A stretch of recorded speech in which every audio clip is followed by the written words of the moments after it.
Hello, and welcome to the Quiet and Strong podcast, especially for introverts. I'm your host, David Hall, and the creator of quietandstrong.com. This is a weekly podcast dedicated to understanding the strengths and needs of introverts.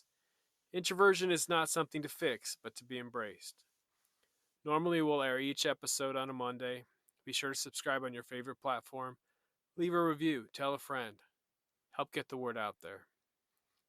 So, I get tired of reading or hearing people say that sometimes you should pretend to be an extrovert or fake being an extrovert or something along the lines of fake it till you make it. I think this is terrible advice, so you'll never hear me giving it. I actually think it's harmful as it's suggesting that extroverts can do things introverts can't. I also hear people say, well, I'm both an introvert and an extrovert, as if it's some kind of safe zone.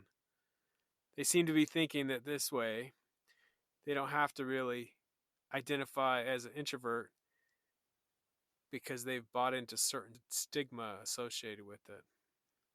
Introversion is a natural way of being, turning inward to process information, thinking before we speak, and perhaps needing some time alone to recharge.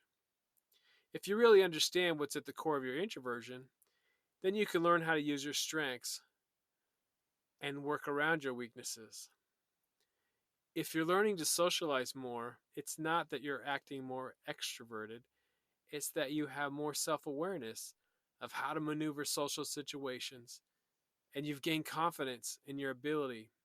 You're not an extrovert, but simply an introvert being social. To me, I know I'll always be an introvert, but I'm learning to be my best. I'm always going to need some time to think about things. And no matter what, I'm never going to be an extrovert in 7 easy steps. I remember when I was younger hearing the advice, just be yourself. And I realize now that that was great advice. What I didn't know at the time was that I didn't know myself. So the advice of just being yourself is great advice, but you have to get to know yourself. You can't be yourself unless you know who you are. It took a while, a few years, but I finally took that deep dive into self-awareness to know myself and my personality preferences. When I was young, I loved to pretend, imagining I was a superhero or pirate, and I had some great times. As an adult and as an introvert, I've also done my fair share of pretending to be something other than who I was, to try to be what I thought others wanted. I have come a long way understanding myself and embracing my introversion. The problem in pretending to be something that you're not is that it will leave you feeling drained. And in general, it's probably not going to be effective for you. Throughout the years of self-discovery, I've learned how I operate best and what I need. One of my big epiphanies was that those qualities that make me an introvert are with me to stay. And I have some unique gifts because of that. I spend more time in my head than not. I usually think before I speak, and so on. Introverts and extroverts each have great gifts and strengths, and there's a wide spectrum of gifts and strengths, even among one group to the other. I've learned who I am and who I'm not. I have different needs and abilities than anyone else, and so do you. I've also learned that I am most successful and happy when I'm true to myself and not trying to act like something I think others want me to be. Again, I don't like to hear that in order to be successful, I sometimes need to pretend to be an extrovert or act like an extrovert or fake it till I make it. I've even heard someone say that introverts need to extrovert from time to time. It's as if the perception is that introverts are somehow defective extroverts. I'm sorry, but extroverts don't hold a monopoly on any particular activity. If you're an introvert that participates in public speaking, making conversation, leadership, or many other activities that some might perceive as extroverted activities, it doesn't mean you're pretending to be an extrovert. It means you're using your own strengths, succeeding in your own way.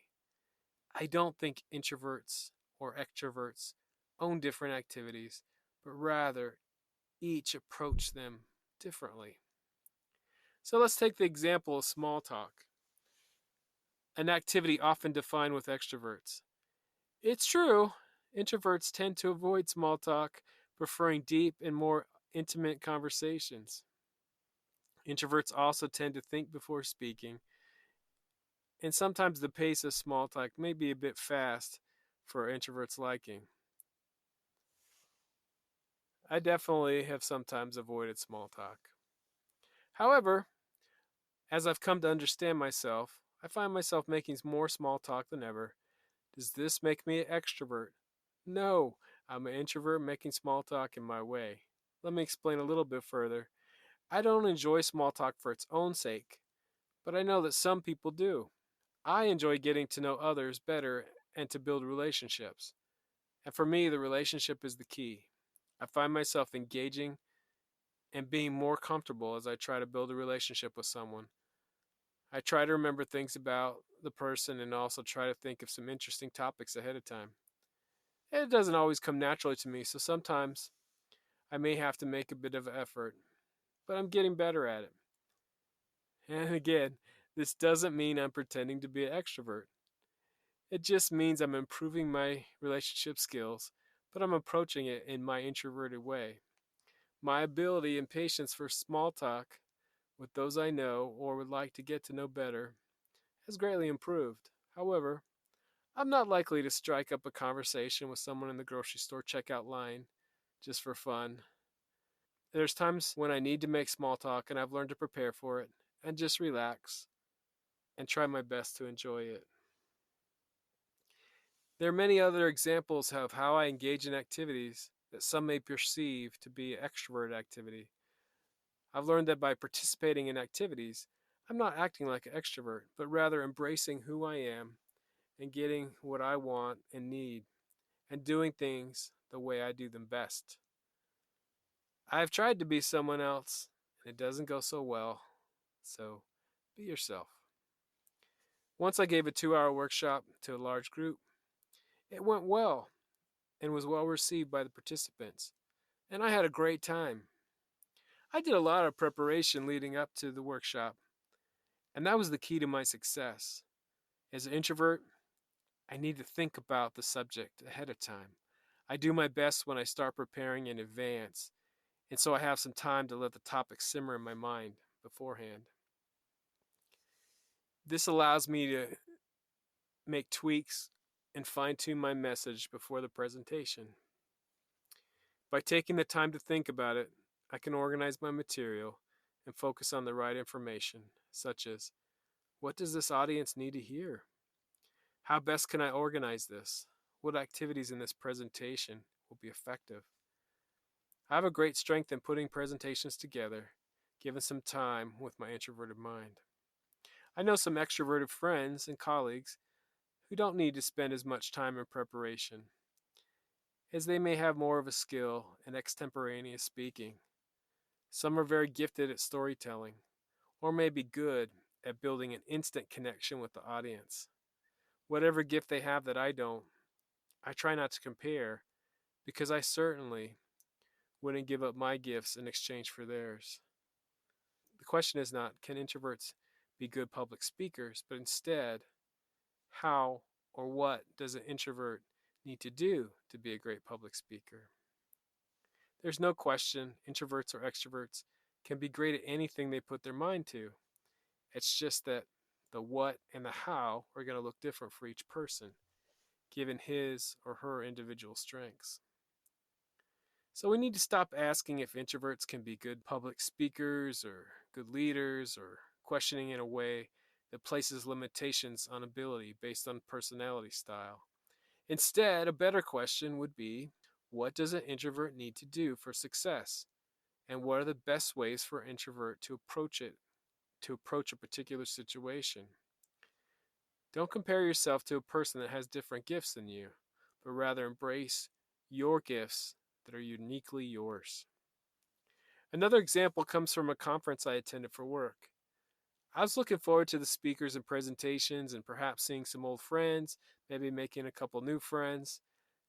I hung out a little bit with an extroverted friend of mine and realized some important differences. She was there to connect with as many people, both old friends and new, as she possibly could.